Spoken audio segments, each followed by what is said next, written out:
Do you have a dream still?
Thank you. Thank you. Now, holding that dream, I want you to imagine you are holding that dream. What if, in order to make it happen, you need someone's help? You need some big help. At first, I'll push you appears to be the story of a friend helping his disabled friend accomplish a dream. The title is leading us to think of Patrick pushing, dragging, and carrying Justin over 500 miles. And something else is happening that makes this story extraordinary. And it's the reason why I wanted to tell you this story on a Sunday morning during this time. The first aspect of this is the faith that Justin has, the trust and faith in friendship and love that he holds in order to let that idea grow in his heart as a possibility. Then there is the way that the people around Justin, Patrick and Justin's wife, it's the way that they encourage him rather than discourage him. That is a very important part of this story.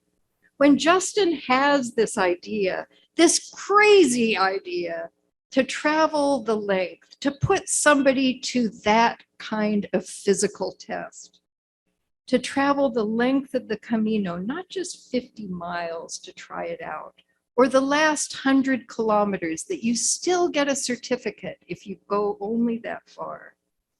When he says to his wife, Kirsten, I wonder if I could do that in my wheelchair. She looks at him without the slightest pause and she says, why not?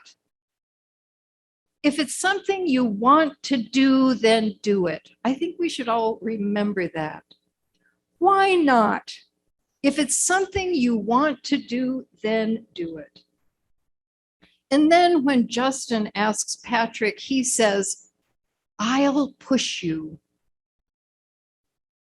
May we all be blessed with friends who respond with encouragement when we express our dreams. And then, after saying he's going to push Justin, Patrick returns to Meridian, Idaho, and he begins to prepare. And this is another important part of the story. They have to find the right wheelchair, not a fancy electric one, but one that can withstand the difficult terrain of the Camino. This request releases all kinds of beautiful creative thinking. And then on the Camino, the creativity continues with lots of help from other people, from fellow travelers. The point is not for Patrick to do it all himself. They engage with other travelers who help lift and carry and push and pull. Patrick and each person who adds their energy becomes a part of making that dream come true. This is another place where the magic is happening. As we put our energy in helping another person do their dreams, complete their dreams, our own can dangerously rise to the surface. In this place, this sanctuary, this is where we enter that interconnected web of life. We even have up here our commitment to affirming the interdependent web of all existence, of which we are a part. We affirm that, and in our community together, there is all of this reciprocity. And sometimes there are dreams that we say, why not? As Patrick prepares, and he uses every bit of energy to move Justin, there are times when he wants to stop. As he is doing that, his own dreams that had been lying unsaid, that he thought he was going to need to stay in the job he was in this hospital forever and ever for security, his own dreams begin to rise. The unthought of in his own heart, the unseen becomes visible.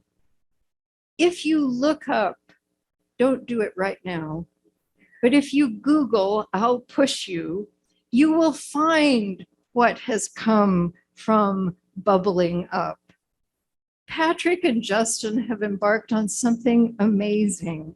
They give talks around the world, but one part of their venture are tours called Accessible Camino, where they facilitate people who are in wheelchairs, people with disabilities, any kind of disability, moving along that last 100 kilometers of the journey to Santiago with their friends. And I believe that Justin and Patrick's story can change our lives. First, I wonder, as I asked you before, do you have a dream? Do you want to hike the Grand Canyon?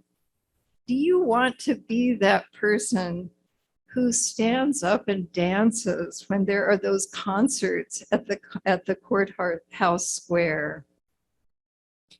And I wonder, if you can't think of a dream, do you ever feel a twinge when someone talks about something that they are doing?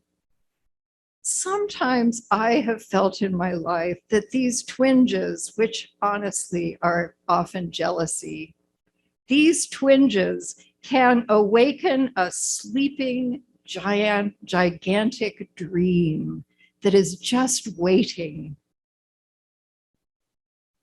And I wonder, is there someone you can trust with your dreams? Look through your friends and value those, whether they live near or far, who would treat your dreams like precious gifts. And say, as Justin's wife, Kirsten, said without the slightest pause, why not? If it's something you want to do, then do it. We need that kind of friend. And we need to be that kind of friend. And if for you, the idea of a dream sounds like a long shot, or all you can think of are memories of dreams that are in the past and that are impossible, I want you to think about a need. I imagine many of you were brought up, as I was, to be as self-sufficient as possible. I have spent more time creatively figuring out how to do things myself than I have spent learning how to ask people to help me. And I have done so many things on my own or with Mary Lou on our own. I still do this. It is a really difficult habit to break, in spite of all the evidence in my life that when I ask for help, when I have a need and ask, that everything changes, that sometimes amazing magic happens. Our needs that we can reject so fiercely, try to do ourselves so tenaciously, are what connect us to each other, what connect us in this amazing interconnected web of life. Sometimes a need I see, because I'm very visual, as a roadblock. I see it as a roadblock, and I was thinking of this week, and I thought, I want to write graffiti on the roadblock, because it's like this barrier that's sitting in front of me and the road ahead. I want to stop resisting asking for help, because I could spend so much time ruminating. How could I do this without anyone else? So I'm asking you, do you have a need that could crack through a barrier in front of you, a barrier you are so accustomed to that you've stopped seeing it? It is a part of your landscape. Do you have a dream? And how could others, how could a friend or even a stranger help you take that first step, that first move? Do you need somebody to put a bird feeder up in your garden because you should not get on a ladder? And instead of ruminating how you could be safe, I am asking you as your minister to ask someone to go up that ladder. Summer is coming in. And as I said at the beginning, I'm going on another pilgrimage. I wasn't going to go. It seemed like a bit much. And my dearest friend said, why not? Do it. As Justin's asking Patrick to help him fulfill his dreams, asking others for help gives them courage to ask for something, to consider taking that first step towards their own dreams and needs. These steps, however small they may seem, are the building blocks of a well-lived life. The kind of life I spoke of on Mother's Day, the kind of life that is a pleasure to look back on in memorial service. That is a pleasure to look back on in our loved ones who are no longer with us. May love and courage guide us to articulate our needs and our dreams and ask others for help. Amen, and may it be so. And now I invite you to rise in body or spirit, and we will sing together, Love Will Guide Us.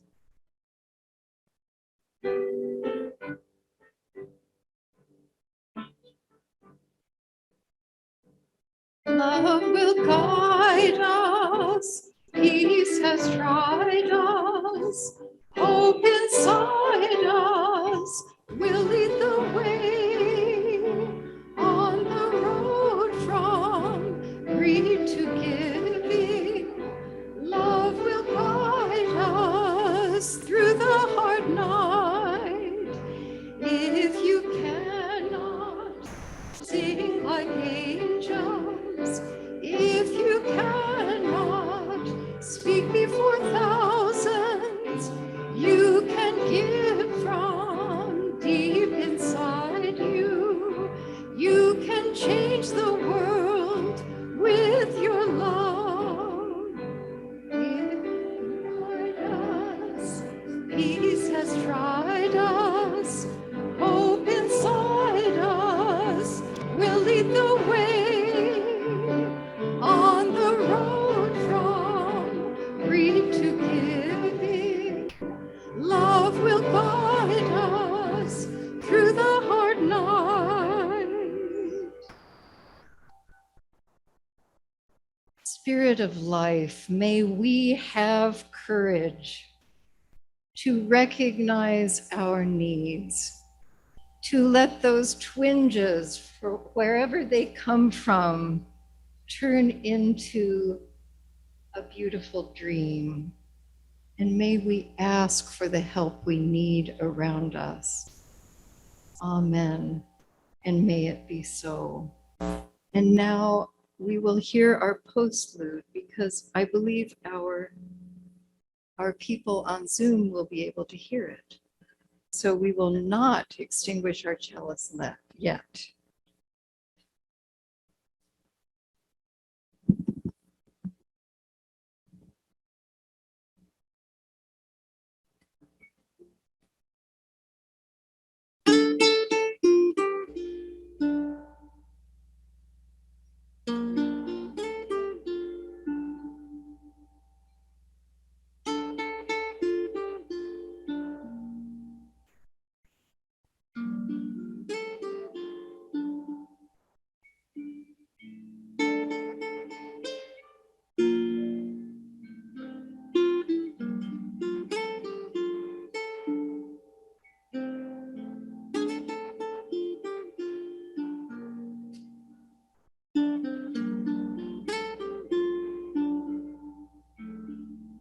If you want to ease your mind, open up your heart. If you want to ease your mind, open up your heart. Open up your heart. Ease your mind. If you open up your heart,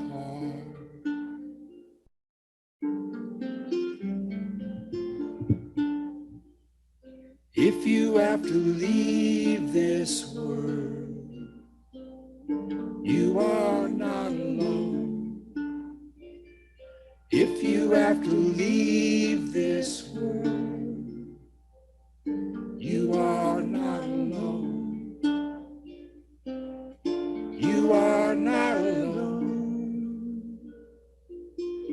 If you leave this world, you are not alone.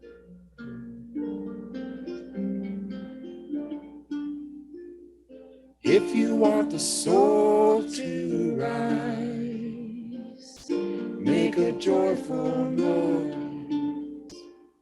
If you want the soul to rise, make a joyful noise. Make a joyful noise. The soul will rise if you make a joyful noise.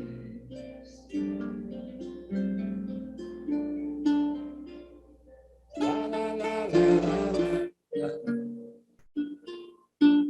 la la la.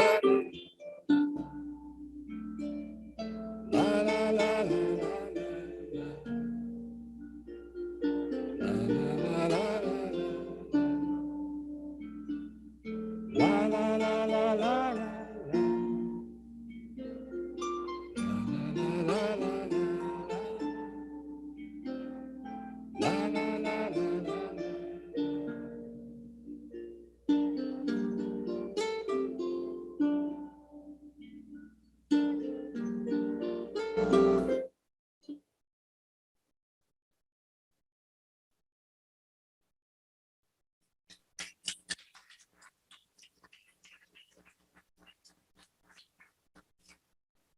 Thank you for easing our hearts. That was beautiful. Thank you.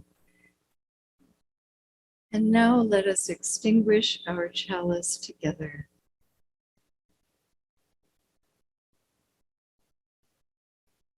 We extinguish this flame, but not the light of truth, the warmth of community, or the fire of commitment. These we carry in our hearts until we are together again.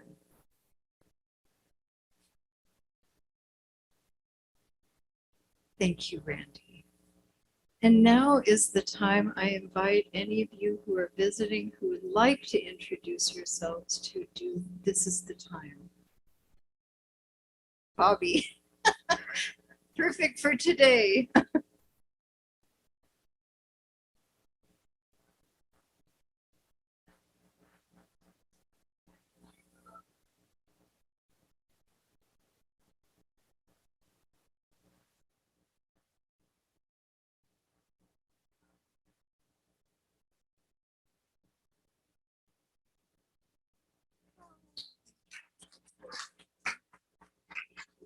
Thank you. And this is not a closed dance party.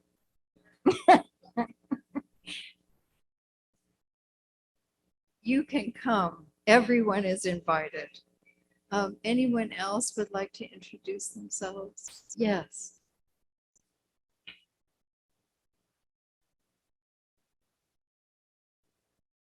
Welcome, Jonathan. Yes, welcome. And Grace and Ella and Autumn. Okay, thank you. Wonderful.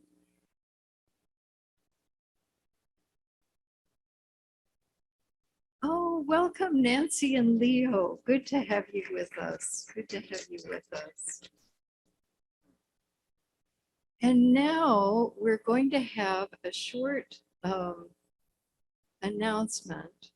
And don't get the idea that you can do an announcement because Jack is doing an announcement. Because this, I thought about this for a long time and I thought we're opening a can of worms. But there are times that come up in this world where we need to be active together because there is evidence in the New York Times and in books like The Persuaders that a small group of people can make a huge difference if they show up. This is an invitation to show up.